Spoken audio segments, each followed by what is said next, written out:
Test. Test. Hear that okay? Nice to see everyone. How's your morning going so far? Thumbs up? Doing okay? Coffee back? There's a big worry about the coffee not being there.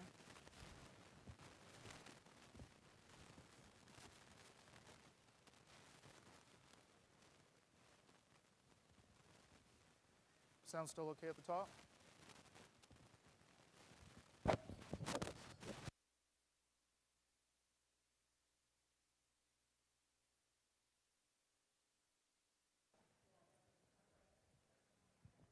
How about at the back in the middle? Can you hear me there? Awesome. Top left, wow. Good for you. 500s. Okay, well, I know that people may trickle in, but I think I'm going to get started. And I'm just going to begin by letting you know that this is absolutely the biggest stage I've been on so far. So this is exciting for me, and I thank you for showing up. And I also just want to put up there that I, as well as Kyle had just mentioned if you were in his session, which was terrific, by the way, that I do like to wander. So I'm going to be doing a lot of that. Got my Fitbit on, so I'm looking at least probably 15,000, 20,000 steps today. That might be my goal. My name is Neil Finney, and I currently teach 29 grade 7 and 8 students at Orchard Park Public School in Orillia, Ontario. And what I'm here to speak to you today is a presentation that I've entitled Moments Matter. I do believe that everyone has a story. And I think that when we first meet someone, we might not know what that story is. But that story is the thing that really shapes their perspectives, their viewpoints, and the things that they believe about the world and also the teaching world. And I'm hoping today that I'm going to share a bit of my story in the hopes that you might be able to take something away. It might change your perspective a little bit. Because I also believe that students themselves coming to our schools bring their stories with them. It's our job as educators to learn as much about that story as possible, because getting to the heart of that student's story, their hopes, their dreams, their aspirations, their struggles, their stresses, the obstacles that they have to overcome, that's the thing that we need to know to forge a positive relationship and to be able to make a connection, a lasting one, that will also allow us to meet their learning needs. I'm going to start today with something I would call a deep, dark secret. And I'm only sharing it because I know it will stay within these four walls. I've been harboring this secret for about 26 years. It takes place when I was in grade 8. And in grade 8, I took part in the area cross-country meet in Emily Park, Omemee, Ontario, where I grew up. Now, I was a decent runner. The year before, I had an 18th place overall finish. But I could tell as I approached the starting line that something was different, that I could feel that nervousness, that anxiety, that I was already self-doubting how I would do in that race. One of the first obstacles in that race was something that was called Killer Hill. It was very dramatic. And as all the runners crossed the top of this hill, and I had pushed on to get to the front, I could already feel the cramps setting in. And that little voice inside my head really started. You can't do this. This race is too long. There's no way you're going to make it. You might as well give up now. And my 12-year-old self was scared out of his mind. What could I do? I feared being viewed as a quitter and somebody who gave up. So I devised a plan. I moved myself over to the right side of the road into a crowd of other runners. I dug my left foot into the gravel on the shoulder, and I threw myself into the ditch. And as I brushed the grass off, and I tried to devise a story to explain what I had just done, check for bruises and scrapes, I started walking back to the starting line. I told my coaches and my teammates that another runner at another school, I can't remember which one, had pushed me into the ditch thereby ruining my chances of a top 10 finish. Now, when I look back and reflect on that moment, until this time right now, my wife Cheyenne in the middle is the only soul on this planet that has heard this story. I know that in that moment I feared failing. I feared being viewed as a quitter, even to the point where I was willing to lie. And in that moment, I still keep it framing a lot of the other decisions that I make even today. I know what the views can carry when you're trying in some hard time to push through and persevere. And I use that experience when I'm talking to students who are also who are also experiencing struggle.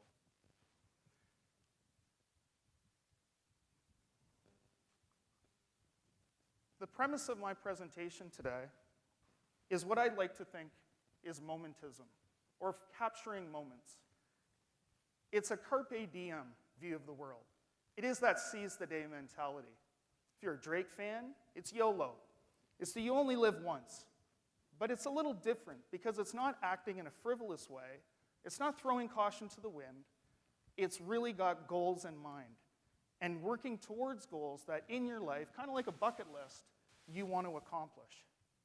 This is a picture of my youngest son heading into the water, into the ocean. It really sums up for me that pushing yourself and experiencing what's out in front of you. I've learned to let my heartbeat be my guide. This experience right now, my heartbeat jumping out of my chest right now, is telling me this is a rich opportunity. And by pushing myself to take this kind of thing on, I know that I'm going to learn from it. I grew up with a fear of talking in front of crowds. I have, along the way, tried to do as many things as possible, not only to overcome that, but also to seek out opportunities to improve that skill set and be more comfortable to give talks. In experiencing moments, I want to make a differentiation between what it's like to truly experience something rather than capture it. And this is a scene that we might see a lot of times, not just at a conference like this today, but also at a concert that you might attend, where everyone wants to document the moment. And I understand the reason. You want to share the experience with people not there. You want to archive it to watch it at a later time. And you want to recreate and imagine the magic of it at a later time down the road. But I really feel like in that moment, you are distancing yourself from the actual experience. Now, I don't mean holding up a device, taking a picture, tweeting it out is something that we shouldn't be doing. I obviously do that myself. But if you're running that camera for the entire duration, there's something in that time that you're taking yourself away from the moment. That obstacle that we have in front of us, looking through that screen, not unlike watching it at home on television, also reminds me a little bit of a movie that I've seen. And it's a bit of a silly example, I understand. But hands up if you've seen WALL-E. Terrific, awesome movie. It is a dystopian view of the world, but I think there's a small lesson to be learned as well. That thing, that screen in front of their face, preventing them from experiencing the world around them. And there's a great moment in the movie when one of the characters gets bumped out of the chair and just looks around and goes, wow. Because they haven't understood what's been around them all this time. Because the screen has been blinding them. Now, I get it. We're not drinking all our meals in shake form. We're not experiencing massive bone loss like WALL-E. But it is something that I think we need to be aware and cognizant of. And besides developing things like text neck and collisions on sidewalks, this is a scene that we see a lot more of.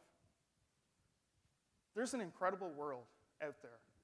There are a lot of things going on around us in the natural environment that we need to tune into. Because a lot of this, especially with the students coming into the schools, is really changing the perspectives that they're coming with. The devices have become a social crutch for along as students. In my 7-8 class, those devices, those personal devices, the smartphones, are out a lot, and we do have rules and systems in place so that we can still maximize learning. but they're not learning some of those key skills. What it's like to talk to a person face to face. That awkward 3 or 4 seconds when you're trying to find just the right words to start some kind of conversation between you and them. There's learning there, instead of going right to the device, because it's safe. It feels powerful too. And I think that that's an important balance as educators we really need to be aware of. You could call an epiphany a moment of clarity. It's something where things just snap into place.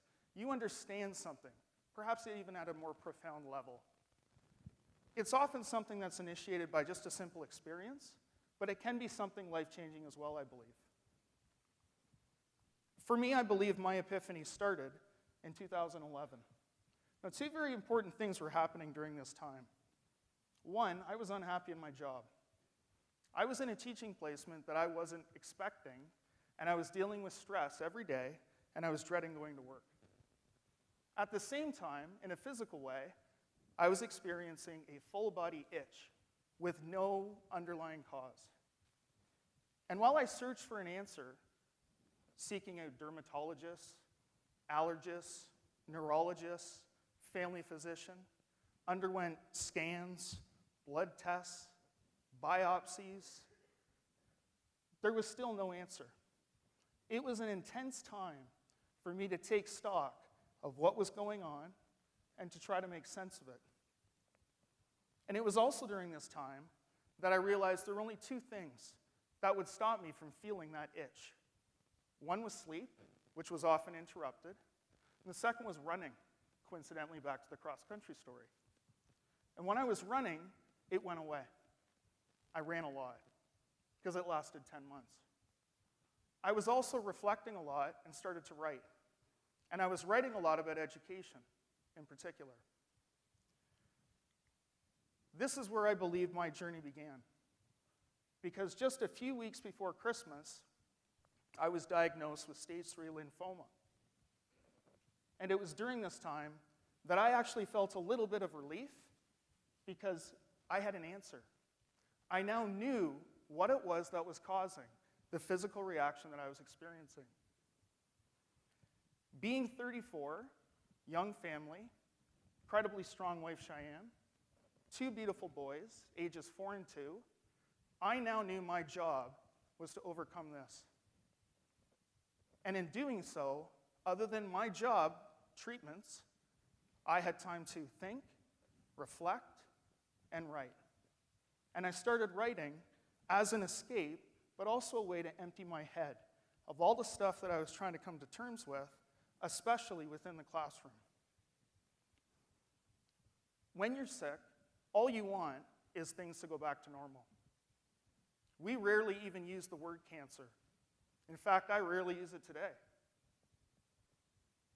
And it's one of those scenes where everyone around you wants to help, but you don't know what to tell them they can do for you, because it is a very personal struggle. I had amazing treatment, and I can say nothing but the best things about our healthcare in Ontario. I had 12 rounds of chemotherapy, 20 rounds of radiation at Sunnybrook in Toronto. And when I got the news that I was clear and I was in an unconfirmed complete remission, it was obviously like starting a new life. From this moment, I was able to take my bucket list and view it as something that was no longer somewhere down the road. But that big, long life that you start out with became compressed because my perspective had been changed.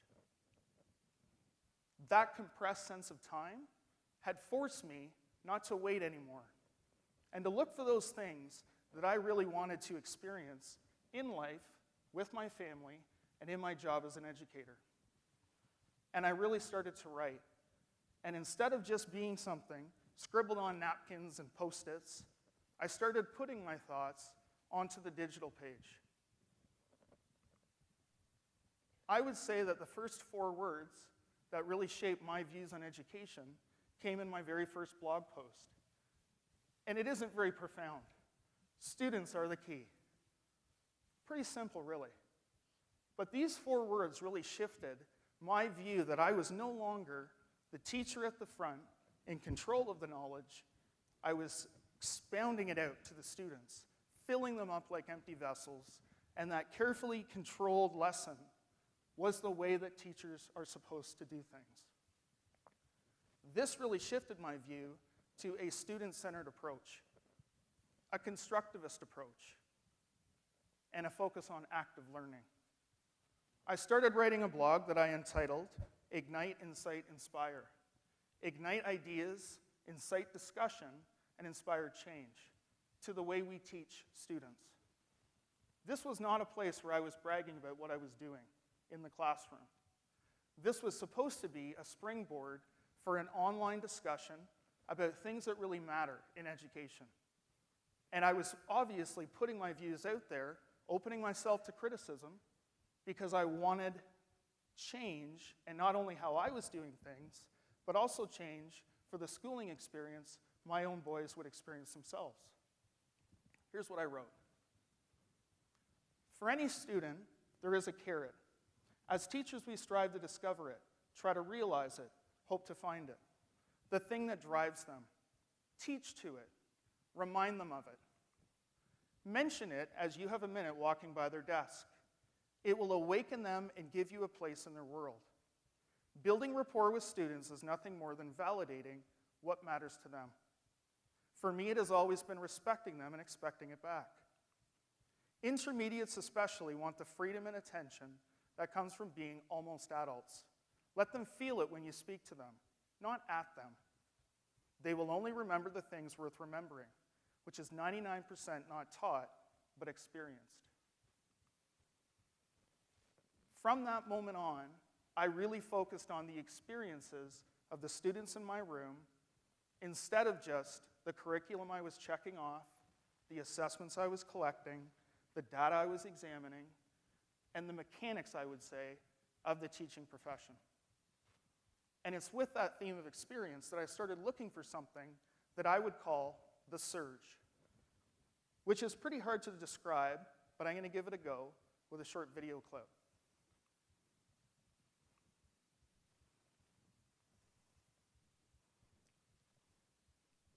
Which doesn't have sound, apparently.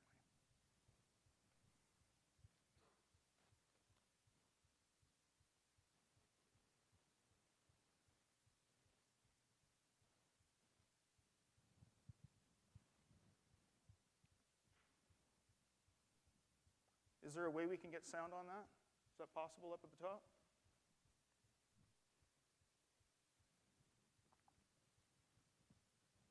Okay, we'll just move on from there. Hands up if you've seen the movie The Giver. Recognize the scene. This scene is one that with audio, with sound, I would always get that surge feeling, that pins and needles response, the slight welling up in my eyes, feeling like the emotion was coming. That feeling, that intense moment, is something in this case which is shown to us through those experiences that the characters are being shown doing. The first time you hold your child, the grieving that you might overcome when you're experiencing a loss of a loved one, the standing at the top of a cliff and jumping off, how you might feel in that adrenaline rush moment.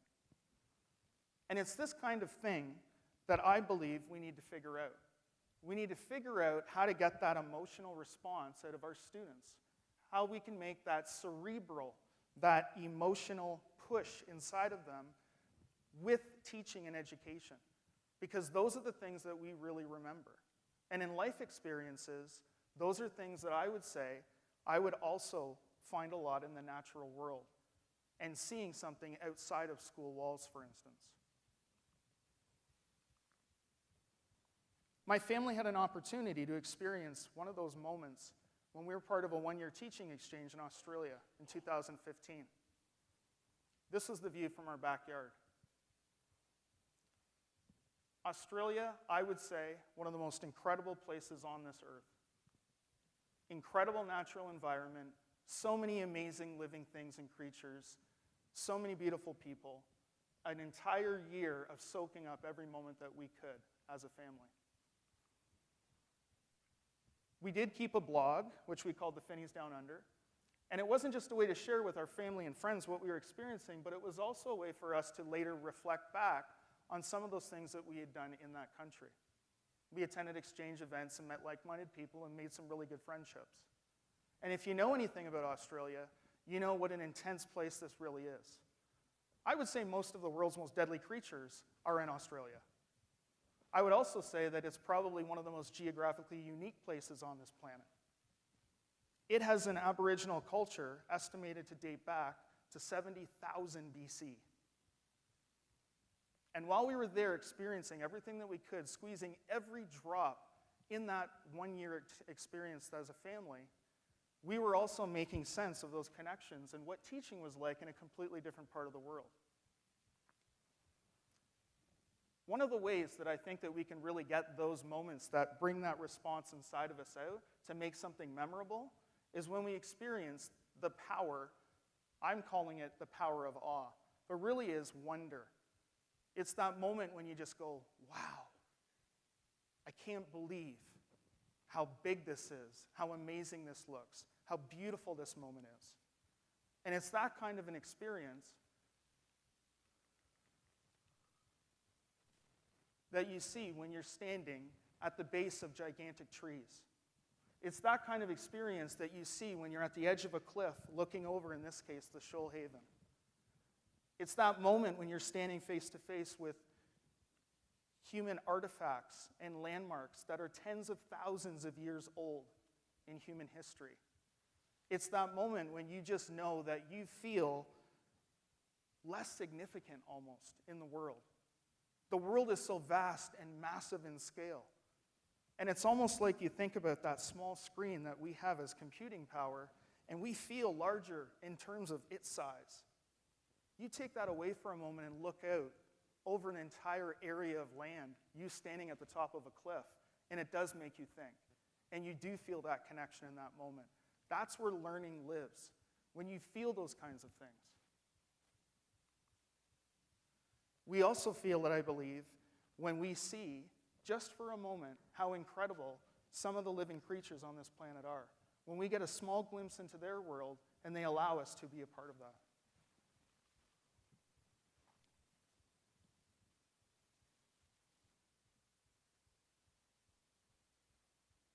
This should also have music, but we're going to roll with it.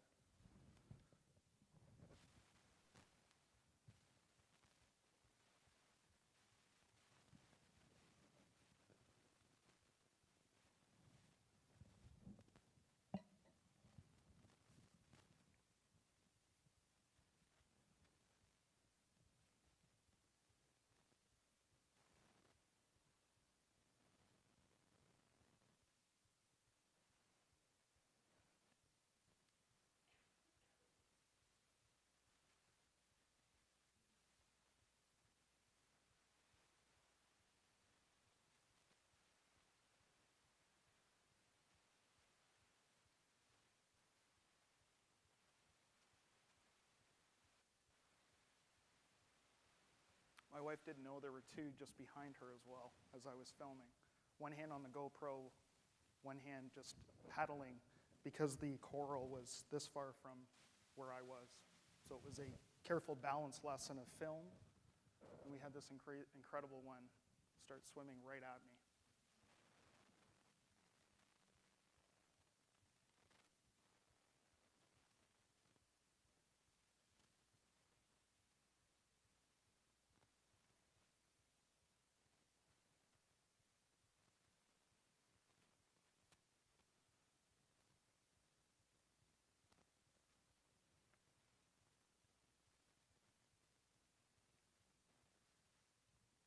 It's a moment like that, I think, that really things come into perspective. And you can imagine just that beauty of that time, and it's certainly something that you don't forget. Another highlight I want to touch on is something that came out of a result of a bushwalk that I had done. And I had a written description of Aboriginal art rock paintings that were just off the main trail, and there weren't really any maps that I could find that showed the exact location. So I took my son Liam out with me, and we went through the bush, and we located them after a couple of hours of looking. And I went back to the school, St. Michael's School in Nowra, which was our school for the year, and I started talking to people about these amazing Aboriginal art paintings that I had seen, and a lot of people didn't know exactly where they were or had seen them themselves. And in that moment, I could have easily said, yeah, they're pretty cool, you should check them out sometime. But I didn't. I knew that that was a time that I could really take charge and do something that was memorable in terms of learning for the students. We organized a walking trip where we took 3 different classes of grade 3 students, and I found a direct route to get down to the paintings. We had the permissions from the local elders, and we, in fact, took one of the elders with us on that walk that had never seen these paintings before himself. Now, you have to be able to take in the absurdity of this moment.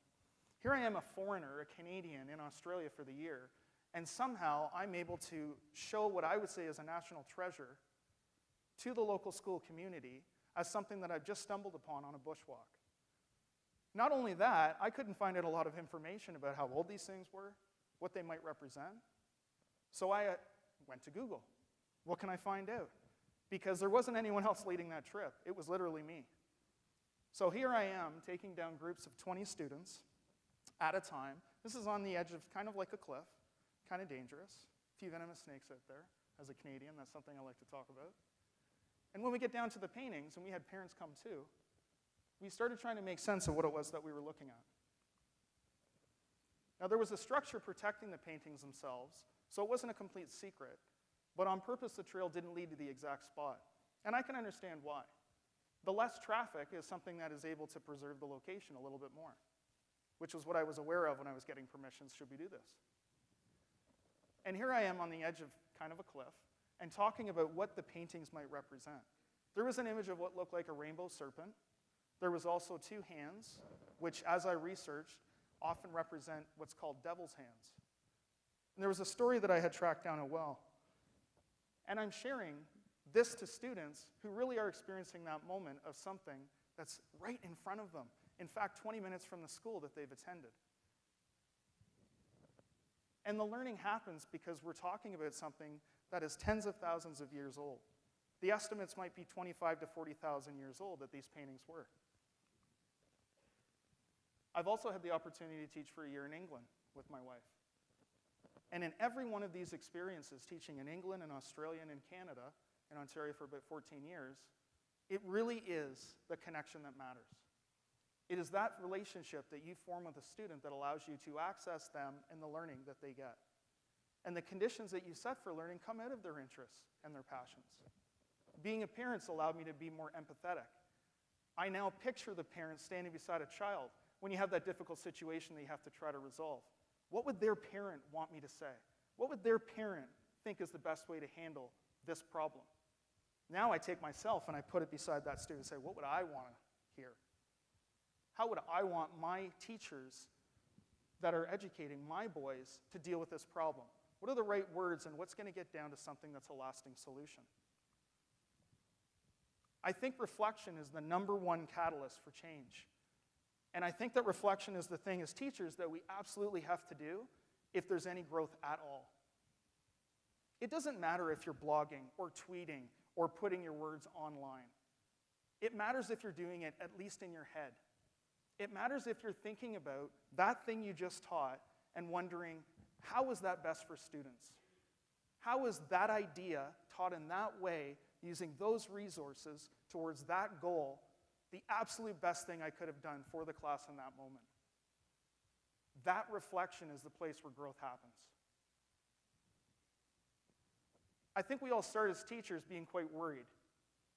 It's kind of an isolating profession, at least it used to be to start out. I taught with my door closed for at least the first few months. And the reason wasn't because I was totally worried about the noise coming out of the room. It was because it was almost like I could worry about being exposed to some kind of fraud. What's he doing in there? That's not teaching. That's not how I remember school being.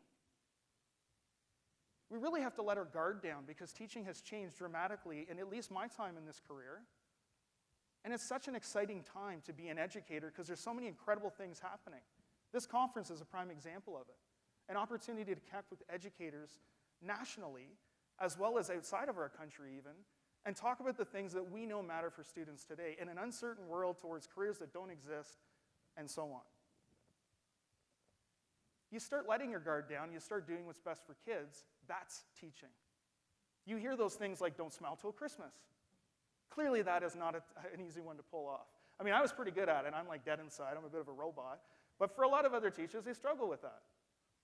That connection that you form with your class, those things that Kyle Kitchen was just talking about, those incredible things that we remember, they are not the worksheets. They are not those curriculum-driven activities that we had the multiple choice questions for.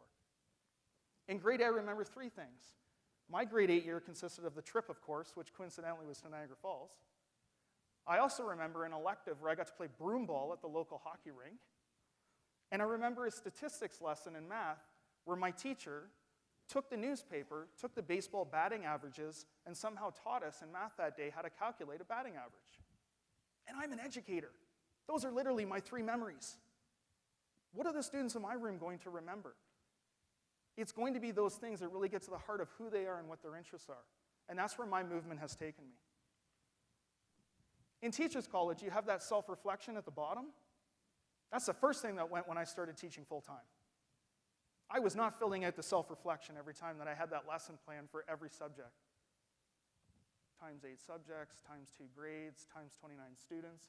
That's an awful lot of data and paperwork to track. Now, I would say on that lesson plan, that self-reflection is the most important part. I could throw away the entire top part of it. And I could think about what I did and how that mattered and how it was best for students, and that's the thing that's going to push my practice forward. When we reflect, we push ourselves and we set goals and we aim for those goals and we make things happen. And if I'm not pushing myself and I'm not growing, I'm probably not very fun to be around as a teacher, I'm also going to say. Because if it looks boring and I'm doing it, how do you feel sitting and watching it? The 3 things that I would say come out of my reflection, the first one is archetypes themselves.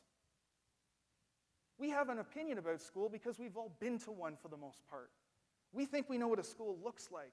We think we know what a classroom looks like, a teacher teaches like, student sits, acts, complies. Where the teacher's desk is located, where they're delivering the lesson. Those archetypes, I think, are slowly being shattered. But it's those ideas that really hold us back into what the learners today require. What if they didn't exist? What if we were just starting right now, starting a school, we didn't know from our past experiences what school should look like, and we began right at the heart of what learning is, and what students need, and what the careers that they might fill one day look like? That's a pretty exciting idea. If we didn't have those past things to worry about, we maybe wouldn't have that cognitive dissonance almost. That stress because it doesn't fit in with what we thought. So it feels a little weird. It's often what we think we already know that prevents us from moving that learning forward. Flexibility has become so important. It's the number one thing I think in a classroom that I've learned to grow and develop. If I can't be flexible, that day is not going well. Because there are fires popping up all over the place that I got to deal with. Just like that. What happened? How did it happen? Who did it involve? What should we do? And the lesson's still going on at the same time. If you think learning is still happening in a lot of cases with that student smiling, hands folded in front of them, and they're waiting for the teacher to fill them with the content of the lesson, and they're acting in a compliant way, it's really not. And I know that you know that, but there are a lot of perceptions out there that desks and rows and single seating and compliance and order, those things still do matter. And I know that they matter, but I know that they also have to be balanced, because that learning environment has changed dramatically. The right side is a picture of my classroom probably about 3 months ago. And what I've done in that room is I've taken the desk completely out. I was tired of dumping the desk onto the floor because I had so many different things that were cramming it. It looked like the desk was throwing up all over itself. What do you have in there? Is that a sandwich? Is that a pizza crust? What is that? I said, I've had it. Desks are out. You will get a basket. The basket stays on the shelf. Then I can physically see, one at a time, what it is that you have here in the room. Most of it's work that I'm probably waiting for. We brought tables in. This is kind of like a jigsaw pattern, but the environment lends itself to collaboration. It lends itself to movement. Those intermediates need to move. They need to get up and walk around a lot. When they're outside of recess, I would love to say they're all doing those physically active things to run around and play games, but a lot of them aren't. So to ask them to sit down and listen for another hour straight and to basically take in that content is just unreasonable. That learning environment has really been changed so that you do have student movement, you have collaboration, you have those manipulatives being used. You're using whiteboards and iPads and tech. You're also seeing active learning happen. Because that archetype of what learning used to be is not the case anymore. The physical structure, kind of in a Marshall McLuhan sort of way, has become the medium, I think, to the way that we're teaching. I think that environment, that learning environment, the third teacher, I think the ministry has called it, that is so important. Not only do they want to feel like they belong, they want to come into this place every day. They have to feel connected to that space as well as to you as the teacher. And that battleground has really moved things in some very interesting directions. But I think we need to be careful a little bit. Because I am absolutely one of the people that will try that Silicon Valley work environment. I love the idea of having bean bags and those big inflatable balls in the classroom. It's the carpet area with clipboards, and students get up, move around, and they do what they need to do to learn. But I think we also have to be well aware of what jobs they're going into. What is that workplace going to look like? I know this is where learning happens, and I know this is something that is actually going to be beneficial to them, but it still has to be a careful balance. I don't wish that style of cubicle for anyone, but it is out there. So it's something they need to be aware of. And I think we tried to predict the future before. And I think that by predicting the future of what their future work environments might look like, we also have to be very aware and very careful of the kinds of things that happen when we try to predict the future. The year was 2015, as brought to you by Back to the Future 2. Hoverboards, outrageous costumes. 2 short years ago. Can't remember last time I took out my hoverboard. Or another one, for instance. Not so long ago, 1999. As predicted, from 1966. That floating spacesuit couldn't get me away from it. I spent hours after school out floating around. Those predictions that we're doing, these are silly examples, but I think that they also hit on a bit of a point. When we make predictions, we have to allow for some of those predictions maybe not to be as accurate as we had hoped. We need to make sure that students are able to attend to a task. They are able to comply, but we need to get the learning inside of them and that development still to happen in a way that connects to their own interests and passions. The second thing I want to talk about is the management of a class itself, because that has dramatically changed as well for me. Classes are living things. They're organic beings. Those students coming in with all their hang-ups, their misconceptions, their exciting ideas, they're individuals that you need to tap into. And I think it's those experiences that they bring that you need to figure out because it's the way to reach them. I also think that happens to be the moment when you shift from asking for compliance to asking for collaboration and creativity.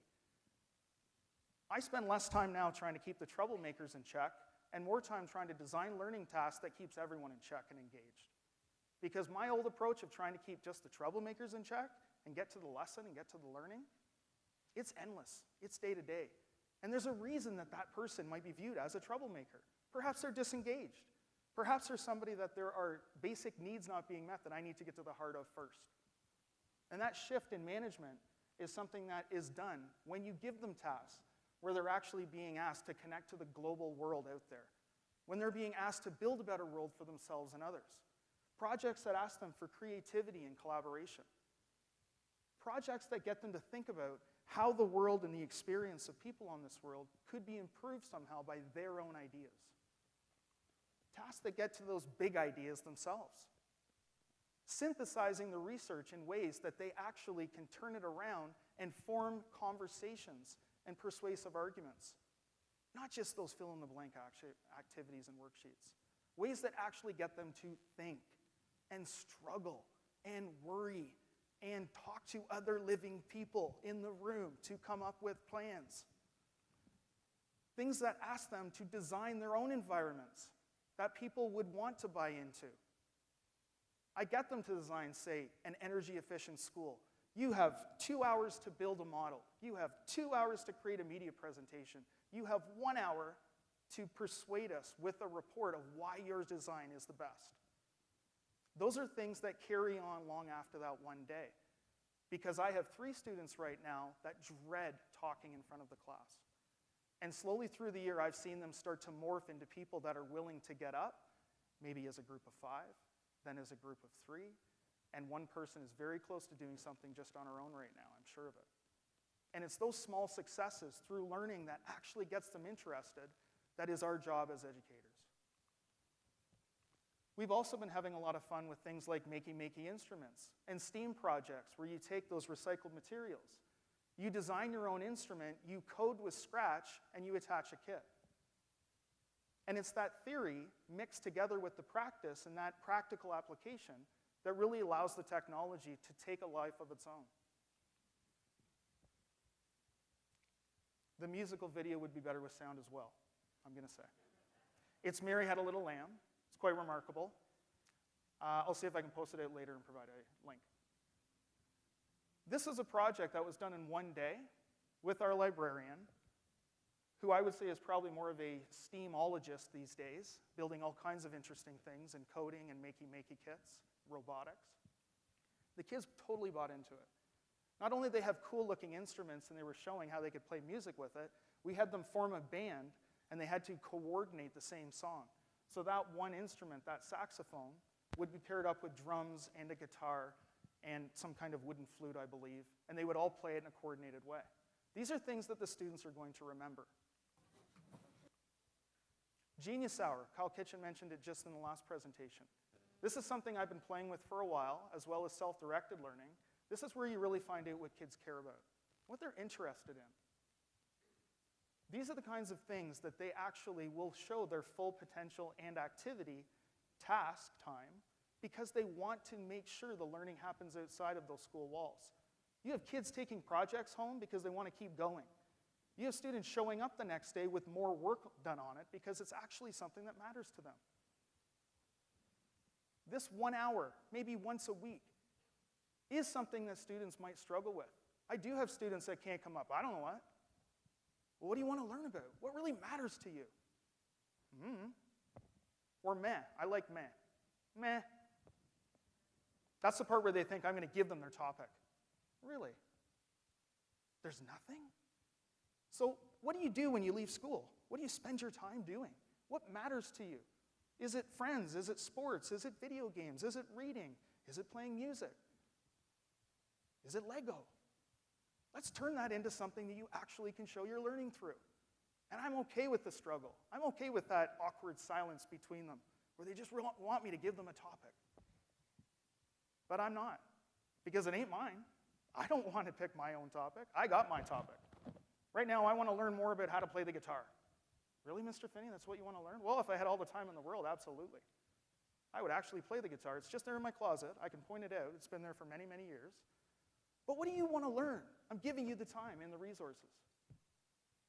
But in class management terms, sometimes nothing is working. And it doesn't matter the learning that you're designing. There are still things that you might have to try that are outside the box. One of those times came for me a few years ago when I had a class that just was not doing it. They weren't getting along. There were arguments all over the place. And there was nothing I was doing that was actually being meaningful and eliciting any kind of change. This is where something novel comes in. I came up with an idea that I called Survivor Fintopia. I'd play the music, but I don't think we have sound. Let's try it. No. It's the theme song to Survivor. Survivor Fintopia was my attempt to really turn a class around. I would hum it, but I'm not very musical. What happened was, I created... Oh! There it is.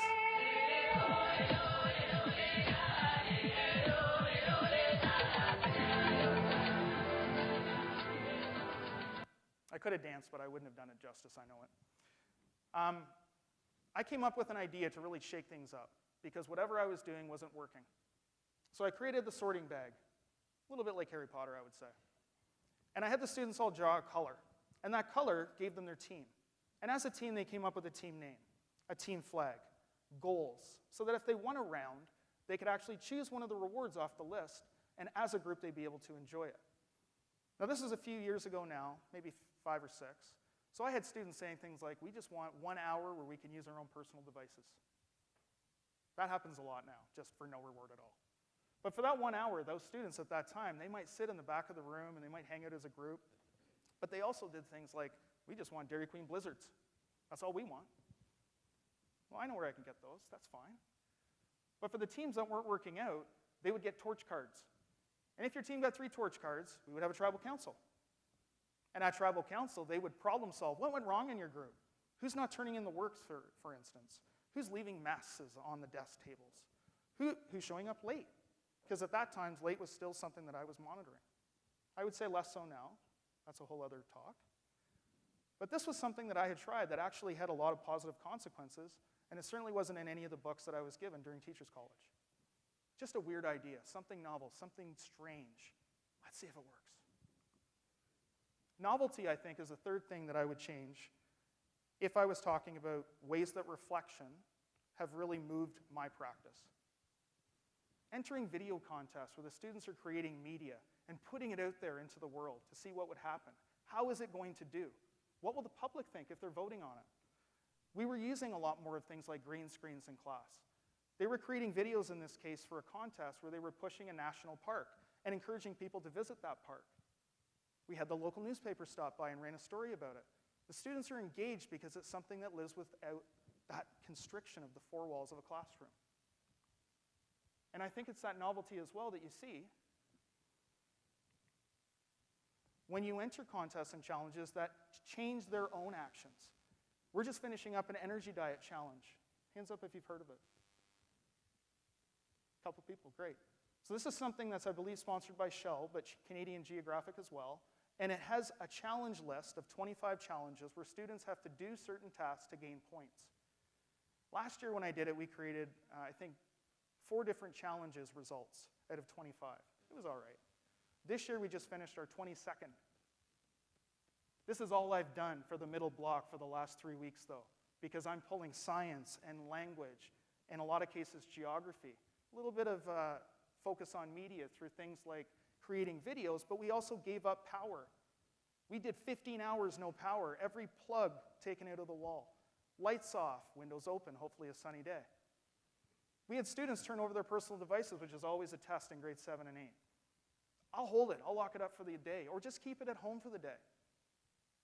What's phantom power? How's that at home? What can you unplug at home to save energy?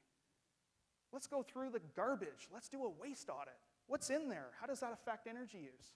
These are things that matter in the outside world that students can connect to. And it's that novelty because it's something a little different. Last year, we reached out to somebody named John Beaton. He had set a record for crossing the Pacific Ocean. In a rowboat, he did 15 hours of rowing a day to go from San Francisco to Australia. And we posted questions to him that were first on whiteboards, and we put them on Twitter. We just wanted to see if he would see them and maybe answer a couple. The power of Twitter showed us not only did he answer a couple, he put full-length responses all over his blog page. And then we had follow-up questions. I said, hey, John, what about a Skype? Maybe you could link up with our class or a Google Hangout. We could just talk. He goes, yeah, I'd be into that. Or I could just come to your school.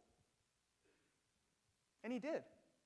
And he drove up to Aurelia, unpaid, no compensation, just because he wanted to talk to kids about his experience.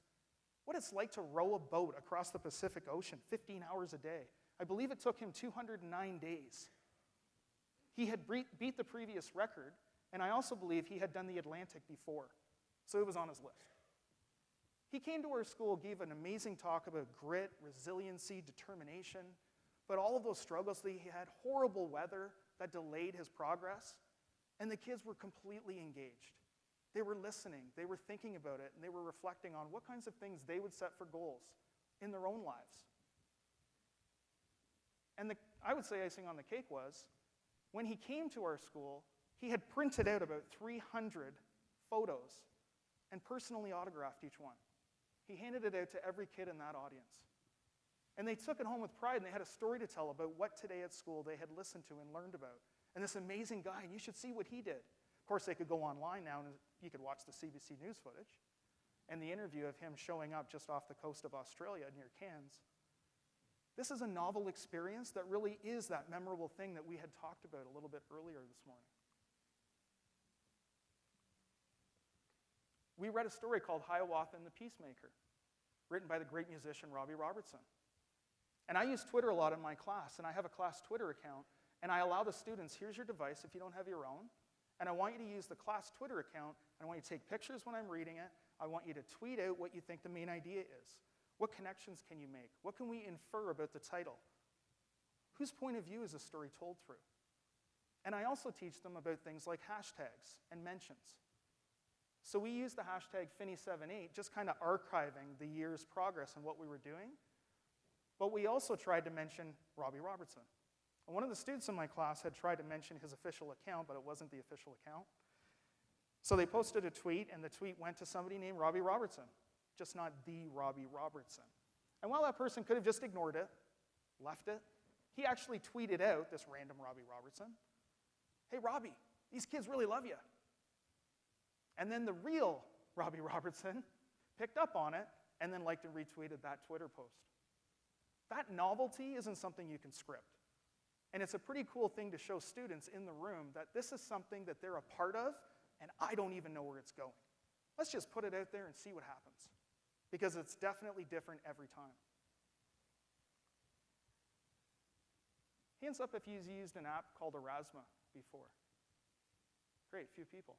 So I had a little fun with this one this year, and I experimented on my own children, as teachers do. I created an Erasmus scavenger hunt around Christmas time. And as you scan a clue card, a video, my head popping up, would tell my boys the next location for a clue. So they were going all around the house Christmas morning looking for the next clue card. On the back of each card was a letter. And when they found each one, they unscrambled it and it spelled the word Florida, because my wife and I had booked a March break trip to Florida. So it was kind of like a little surprise with a bit of teaching and learning that I was sneaking in there on Christmas morning. But they were totally into it. I tried the same thing in my classroom, and we had students create clues. We put them up all around the school.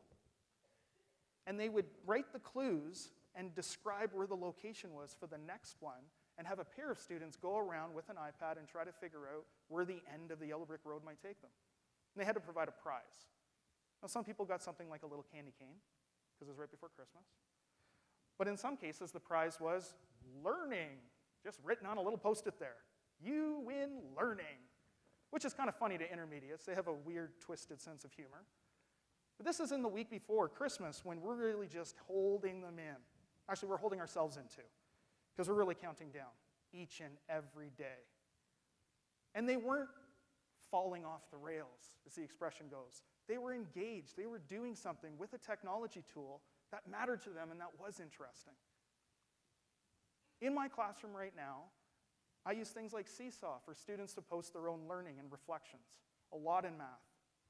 I use Google Classroom to post announcements and links so that if I know there's something research-based, I can provide some of the great starting points, instead of leaving up to the big, wide world of Google.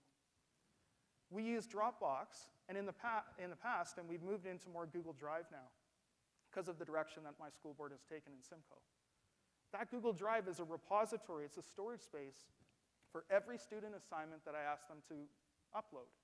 They share me on it, that's where I provide feedback. I can share a folder to a parent, and that's where parents can see, not just the work, but also the feedback, at home with their child sitting beside them. We're still using Twitter, and that's a way to share out the learning and make great connections. But it's a recipe that I'm still tinkering with.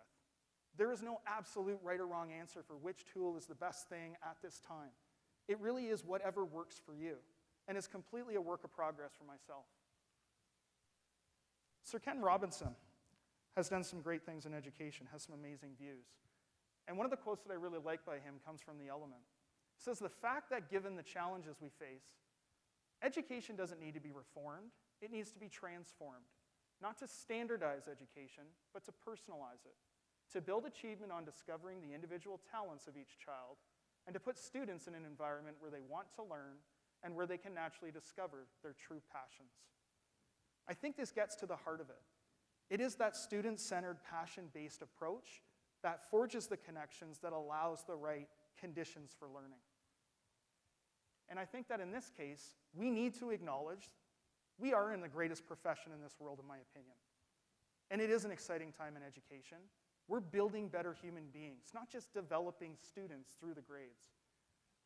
We're teaching our future leaders We're hoping they have solutions to the world's problems. We're doing things that matter. And as I ask myself every day, how is what I'm doing best for students right now in this moment? I would also pose it out there. How is what you're doing best for the students and the people that you teach? How are you cultivating these kinds of skills? Open yourself up to that kind of reflection, and you allow yourself to grow in ways that you may not have imagined. It's risky, it's scary, but it's also very cool. When stuff comes out of it, that means difference in your own teaching. And I've also learned as well that my own physical health, clearly with the obstacles that I've overcome, is a focus. And as I get stronger, I'm allowed to experience more memories and more things in this world and this life. My journey certainly is continuing. And I'm hopefully instilling some of those things in my boys as well.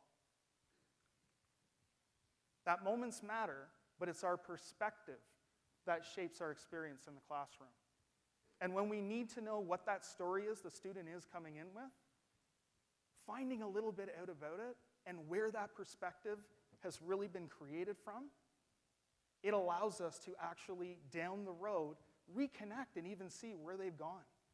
High school students still come back and see me every year. In fact, I have a group coming in next week to tell my class